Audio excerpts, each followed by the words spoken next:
আসসালামু আলাইকুম বন্ধুরা। গরমকাল কিন্তু শুরু হয়ে গেছে। আর গরমকালে কাঁচা আমের আচার না বানালে কি চলে? আমার বাসায়ও কিন্তু আচার বানানো শুরু হয়ে গেছে অলরেডি।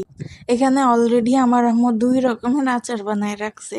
এটা হচ্ছে কাশ্মীরি আচার, আর এটা হচ্ছে আমের আচার। এটার নাম কি জানি না, আমি আমের আচারই বললাম।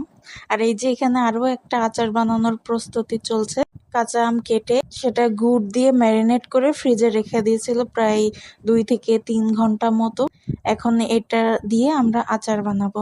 কড়াই আমরা আগে অনেকখানি সরিষার তেল নিয়ে নিলাম। রসুন গুলো ছেড়ে দিব, এরপর এর মধ্যে কিছু শুকনো মশলা দিব। এরপর রসুন গুলো লাল লাল হয়ে আসলে আমের ম্যারিনেশনটা এর মধ্যে দিয়ে দিব। এরপর এটাকে কিছুক্ষণ নেড়ে এখানে আমরা একটা আচার মশলা তৈরি করে রেখেছি। আচার মশলাটা এর মধ্যে দিয়ে দিব। কিছুক্ষণ নেড়ে এর মধ্যে 1 চামচ মতো ভিনেগার দিয়ে দিব। এরপর কিছুক্ষণ ঠান্ডা করে রেখে দিলেই হয়ে গেল আমাদের গুড় দিয়ে আমের আচার। আচারের টেস্টটা কিন্তু সেই মজা হয়েছে।